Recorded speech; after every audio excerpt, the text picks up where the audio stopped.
Assalamualaikum warahmatullahi wabarakatuh. Pada dasarnya kita semua itu nggak ada yang bisa ya untuk 100% mampu menjalankan semua amal-amal, baik itu ibadah-ibadah secara benar ya. Karena pada dasarnya kita semua ini adalah orang yang masih belajar. Dan itu menurut saya itu nggak ada yang bisa. Jangankan untuk masalah puasa, sholat pun juga kayak gitu, nggak ada yang bisa semuanya masih belajar. Kalau ada yang merasa bisa, berarti itu termasuk dia adalah orang-orang yang takabur atau merasa dirinya bisa. Kenapa saya mengatakan nggak bisa? Pada dasarnya yang namanya orang bisa itu adalah selamanya dia itu bisa, selamanya nggak membuat kesalahan, selamanya sholatnya itu benar, puasanya juga benar, lancar. Ibaratnya orang jalan tuh nggak terjatuh. Tapi apakah ada yang seperti itu? Pasti ada yang jatuh. Setelah jatuh pasti dia bangun lagi, kesandung, jatuh, bangun lagi. Begitupun juga dengan amal-amal. Dan juga dalam menata hidup, baik sholat, puasa, atau perilaku amaliyah yang lain, nggak ada yang 100% bisa. Semua masih belajar. Dan kita di sini hanya sedikit sharing mengenai beberapa atau sedikit ilmu yang kita miliki untuk saling berbagi dan berbagi pengalaman, menimba ilmu apa yang kita bisa, supaya kita ingat dan kita lebih waspada dan hati-hati dalam melakukan setiap amalia. Setiap amalia pada dasarnya itu pasti kita niatkan untuk mengharapkan ridha Allah. Itu adalah puncak inti. Nggak mengharapkan apa-apa, nggak ingin dipuji, nggak ingin pahala ataupun apa-apa. Tetapi itu semua juga perlu latihan,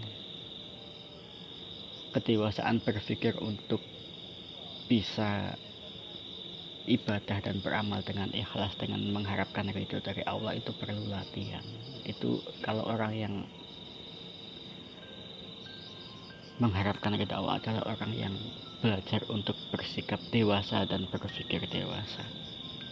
Gak menyalahkan kalau orang yang melakukan sholat dan ibadah yang lain untuk mencari pahala juga gak menyalahkan, karena itu memang adalah konsekuensi atau timbal balik dari amal-amal sholat yang kita berbuat, kita amalkan untuk ibadah-ibadah yang kita lakukan. Semua pasti mendapatkan pahala. Tapi kita juga perlu ingat, tidak semua itu amal dan ibadah itu berujung kepada pahala, karena semua itu ada syarat-syaratnya. Jika niat kita benar, tertata, gak ada embel-embel yang lain karena ingin dipuji ataupun apa, insya Allah kita akan mendapatkan pahala secara otomatis. Tetapi kita kalau itu untuk ibaratnya orang sekolah, itu adalah orang yang masih kelas-kelas TK, kelas-kelas MI, SD, karena kita masih perlu diberikan iming-iming untuk mau melakukan kewajiban, melakukan apa yang diperintahkan. Padahal sebenarnya seperti ibadah dan amal itu bukan kewajiban, tetapi itu adalah kebutuhan kita. Cuma kita masih sering tidak menyadari akan hal itu. Dan di sini mari kita sama-sama belajar untuk menyadari apapun yang selama ini kita mungkin lupa. Dengan niat kita menata niat, kita tata lagi. Niatnya orang yang dewasa adalah mengharapkan ridhonya Allah, dan itu kita latih. Kita nggak berpikir mengenai pahala, biarlah Allah sendiri yang mengatur masalah pahala. Kita nggak usah mengharap pahala, yang penting kita lakukan, kita laksanakan. Kita mengharap ridha Allah. Kalau kita mau melakukannya dan niat kita tertata rapi, nggak ada yang lain, dan sesuai dengan tuntunan, insya Allah kita akan otomatis mendapatkan pahala. Bukan pahala yang kita kejar, tetapi ridha Allah. kita mengharapkan pahala, belum tentu kita mengharapkan ridha Allah. Tetapi kalau kita mengharapkan ridha Allah dan niat kita adalah hanya semata-mata untuk Allah, insya Allah pahala otomatis akan ikut kepada kita. Allahul muwaffiq ila aqwamit thoriq.